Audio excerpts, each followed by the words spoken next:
Big Ten commish Kevin Warren to be the next president and CEO.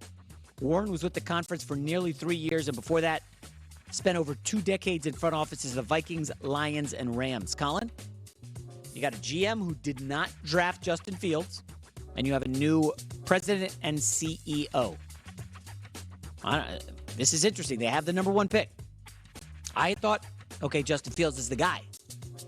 I don't know. Why don't you? I'm not as certain as I was before. Let's fix the offensive line. Let's get him another tight end. Trade down. Yeah, as many picks. By the way, hey, we might need to take an L on that Chris Claypool pickup. He did not have good numbers with the Bears at all. Now, okay, well, you inserted him middle of the season. Let's give him an off-season, an OTA, a preseason. Let's give Justin a little more growth, protection. You know what? I went to PFF. Check me, Brian, I could be wrong. I don't think their tackles are as bad as you think. I think it's the interior O-line. Maybe with that second-round pick, they can go get. I think he got sacked more than anyone in the league. Well, I know, but some of that. Remember, with young quarterbacks, they often they create sacks. So some of those sacks, they always said that about Russell Wilson early. Some of his sacks were on Russell. Right. So sometimes athletic quarterbacks, Josh Allen, create their own sacks. Right? They tend to leave the pocket sooner. So I will say this. The Bears tackles, am I right on that, Ryan? I don't think they're terrible. They rate okay. I think it's the interior O-line. The good news is the second round's got 3 centers, 2 of them Big Ten, 3 of them, Georgia, Minnesota, and Ohio State. Yeah, Big Ten always produces great, especially Iowa offensive linemen, yeah. So go get an interior O-lineman with that second pick. But remember, one of the knocks on Fields in the draft process was he had, and I'm not bagging on the guy, this is what they said, slow eyes. He was not What does that mean? He was not quick to identify the defense and the receivers and the coverage. He wasn't really processing as fast as you needed. How many? And again, I'm not bashing him. How many young quarterbacks have fast eyes? What does that mean? Like Trevor Lawrence? Well, he wasn't very good as a rookie. He was not. What does fast eyes mean? Just quick to identify what the defense is doing, where the safeties are.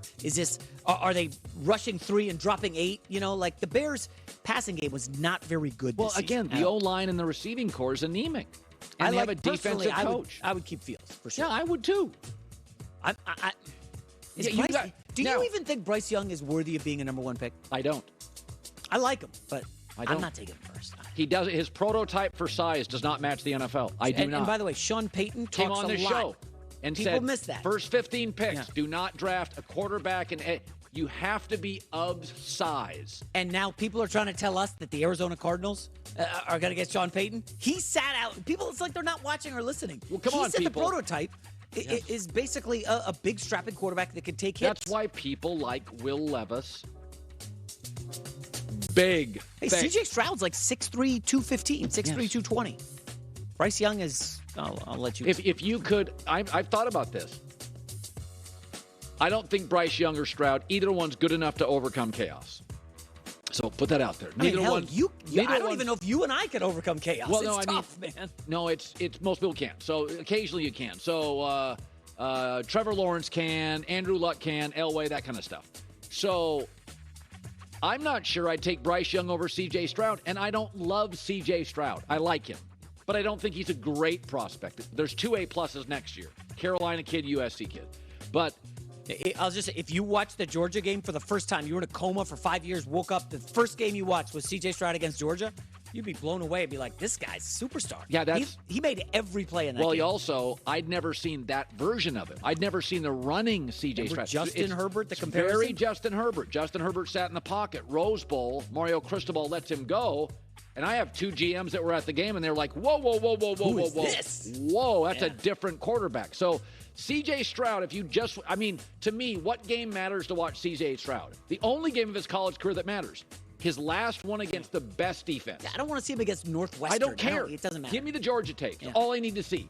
That's when he's allowed his last college game to do his thing, Herbert, Wisconsin. So that tape tells me people undervalued Herbert until that game. They're undervaluing C.J. Stroud. Do you remember Mahomes coming out of college? No, not really. So I got him way wrong because all I'm thinking is, they play no defense in the Big 12. He's barely a 500 quarterback. He's running around and just chucking it, making plays.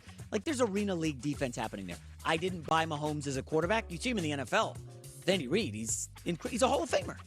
Incredible. J-Mac with the news. Well, that's the news. And thanks for stopping by. The Herd Lie News. NFL pressure cooker. Who's really facing it this week? That's coming around the corner. Greg Cosell, Eric Wood. Good stuff. 32.5.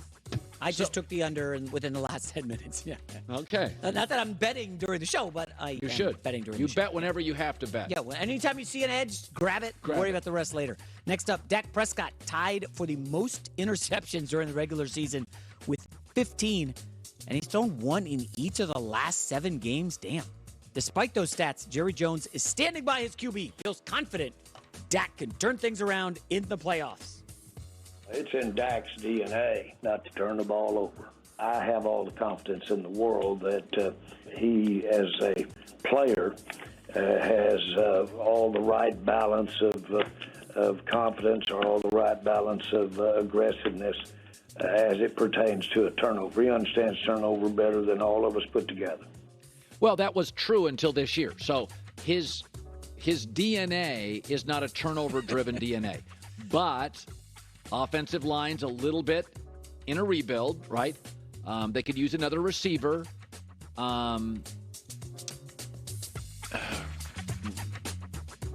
Is CeeDee Lamb a 1? I think he is. A lot of people don't. I think he is. Great as a 2 last year. Now, is he the best 2 in the league, or is he a week 1?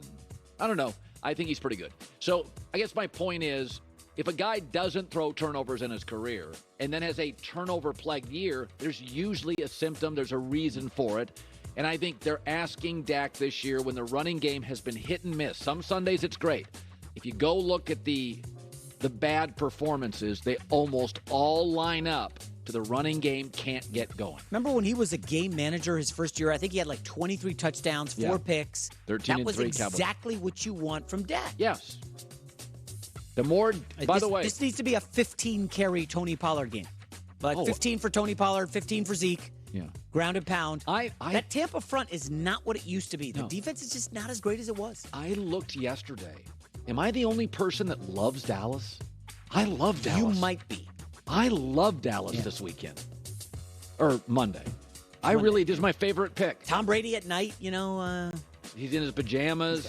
Pretty much, yeah. Eating pudding, getting Imagine sleepy. if it goes overtime. That's way past his Oh, bedtime. my God. Double overtime. Totally Tom will fall asleep in the huddle. But no, I think they changed the overtime rules for the playoffs. I have to look them up before. Yeah, what do they do now? I don't want to speak out and get called out by the people who watch the show, but there are new overtime rules for the playoffs. At any rate, final story: the Bears division. It's not close to Miami or Buffalo, but the Miami Dolphins is literally perfect.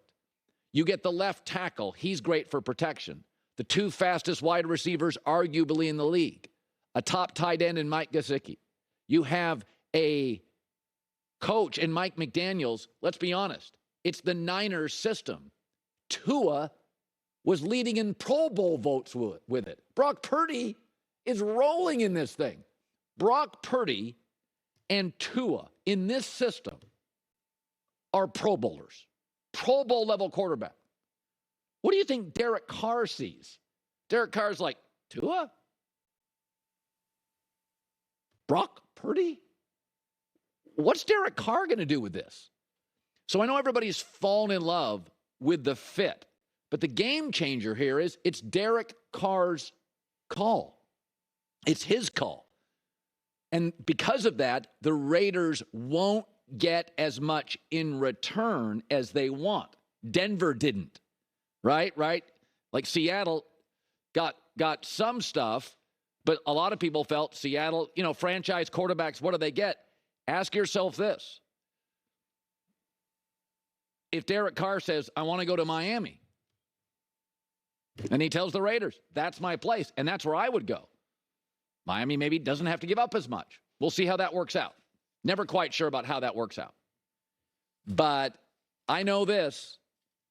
For all the people, some of these quarterbacks, not many, have no trade clauses. Very few. It's remarkable. Some guys take the money. Some guys will say less money, I want power.